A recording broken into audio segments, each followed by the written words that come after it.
که غواړې غوره خبرې اترې ولرې چې خلک په رښتیا هم درته غوږ ونیسي، نو باید هغه کار پرېږدې چې ډیری خلک یې د عصبي کېدو پر مهال ترسره کوي. که ته وکولی شې چې خپل عصبي سیستم تنظیم کړې، نو د خبرو کولو طریقه دې هم بدلیږي. همدا هغه راز دی چې ولې د شرکتونو اجرایه رئیسانو ته غوږ نیول کېږي او یا هم په بشپړه توګه ځینې خلک له پامه غورځول کېږي.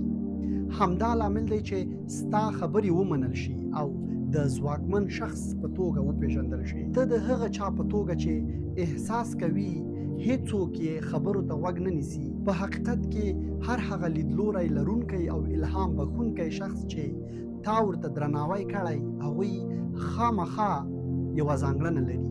کله چې هغوی خبرې کوي، ته او زه ورته غوږ نیسو، خو ډیری خلک فکر کوي چې دوی له زیږون څخه دا وړتیا لرله. په اصل کې هغوی غلط دي. دا یو فرمول دی او اوس به درته ووایو چې څه شی یو څوک جذاب او اغیزمن کوي، څه شی یو څوک سمدستي هیریدونکی ګرځوي او څنګه کولی شي دا مهارت خپل کړي.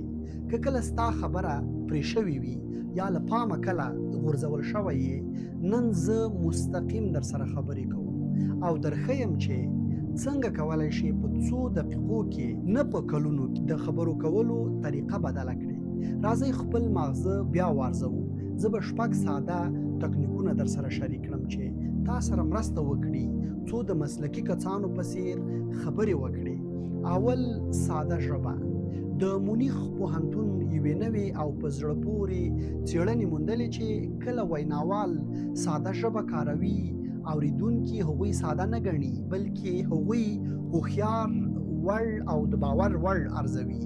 خو کله چې ویناوال له حده زیاته تخنیکي ژبه وکاروي، خلک فکر کوي چې هغوی یو څه پټوي، ناډاډه دي یا ښایي دومره هوښیار نه وي لکه څنګه چې ښکاري. نو که غواړې خلک دې هوښیار وګڼي، هڅه مه کوه چې ډېر هوښیار ښکاره شي، ځکه په دې توګه به ته متکبر او ځان ښودونکی ښکاره شي. حقیقت دا دی چې خلک ستا هوښیارتیا د وضاحت له مخې ارزوي، نه د پیچلتیا له مخې. زما قانون دا دی، هر ځل چې د یوې کلمې املا نشي لیکلی، نو اجازه هم نه لري چې هغه ووایې. دویم، عصبي انعکاس. عصبي علوم ښیي چې د یوې ثانیې په 5مه برخه کې ستا مخاطب لا د مخه ستا حالت منعکس کړی وي. دا څه معنا لري؟ زمونږ په مغز کې د آینې عصبي حجرې شته چې خلک اړباسي هغه احساس وکړي چې ته یې لرې. خلک سمدستي ستا خبرو ته غبرګون نه ښیي، هغوی لومړی هغه احساسي پیغام ته غبرګون ښیي چې ستا خبرې یې انتقالوي. که ته عصبي یې، د هغوی عصبي سیستم هم تنګیږي. که په ډاډه توګه خبرې کوي، د هغوی عصبي سیستم آرامیږي. که ته ګډوډ یې، هغوی هم ګډوډیږي.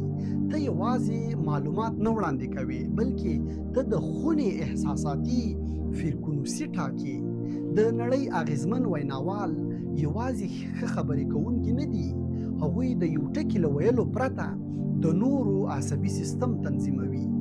کله چې نور په لوړ غږ خبرې کوي او ته آرام او خاموش یې، ډیر ژر وضعیت د هغوی لپاره نارامه کیږي. که ته مقابل لوري ته د فشار ورکولو لپاره څه ورنه کړې، هغه نشي کولی تا په اسانه وځپي. ما له ځان سره ژمنه کړې وه چې هیڅ کله به ځان د یو کوچني انسان د خوښولو لپاره کوچنی نه کړم.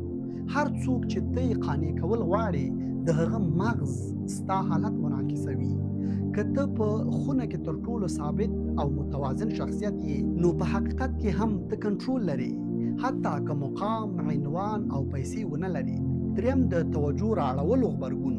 فرض کړه چې ته ساده، آرام او ثابت خبرې کوي. بل ګام څه دی؟ باید د خلکو پام ځان ته راواړوي. مغز نوښت ته تږی دی. یو روسي عصبي پوه موندلې چې کله مغز له نوي او غیر متوقع څه سره مخ شي، نو د پروسس لویه برخه ورته ځانګړې کوي. مغز حیرانتیا، کنجکاوي او د معمول ماتول خوښوي. له همدې امله د خبرو پیل ښایي له ټولو خبرو مهم وي. یو له بدترینو پوښتنو څخه دا ده: سلام، نوم دې څه دی؟ څه کار کوي؟ دا پوښتنې زرګونه ځله اورېدل شوي دي. پر ځای باید چوکاټ ماتولو هڅه وکړې. اوس مهال په کوم څه ډېر بوخت یا د څه شي شوقي یې؟ وروستی ځل کومه عجیبه موضوع درته درپېښه سوې؟ همدا ډول پوښتنې مغز بیداروي او توجه راجلبوي. څلورم د کنجکاوۍ کړۍ. د کارنګي میلیون پوهنتون څېړنو ښودلې چې پرانیستې پوښتنې د اورېدونکي په مغز کې ډوپامین آزادوي. ډوپامین یوازې د خوښۍ ماده نه ده، دا مغز له غیر فعال اورېدو څخه فعال ګډون ته اړوي. نو که غواړې څوک ستا خبرو ته راجلب شي، د ادعا پر ځای پوښتنه وکاروه. لکه کولی شم یوه مفکوره در سره شریکه کړم. غواړې یوه عجیبه خبره واورې، اجازه راکوي یوه نوې پوښتنه در څخه وکړم. اوس مهال کوم څه ته ډېر لیواله یې؟ دا یوازې پوښتنې نه دي، دا د مغز لپاره کیمیاوي چنګکونه دي. پوښتنې یوازې خبرې نه بدلوي، هغوی د خبرو کیمیا بدله کړې. پنځم غږیزه همغږي. د لندن پوهنتون څېړونکو موندلې چې انسانان په ناخودآګاه ډول د ویناوال د خبرو له ریتم سره خپل د زړه درزا همغږي کوي. یعنې ستا غږ د نورو د بدن فیزیولوژي اغېزمنوي. که په تلوار، بې ساه او ګډوډ ډول خبرې کوي، د نورو فشار هم لوړیږي.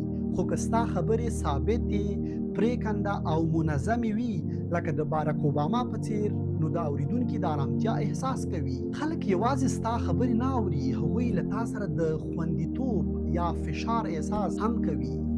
که خپل تنفس کنټرول کړي، کولی شي د خونې فضا او د خلکو احساسات هم تنظیم کړي. بګم د اسانه پروسس اغیزه.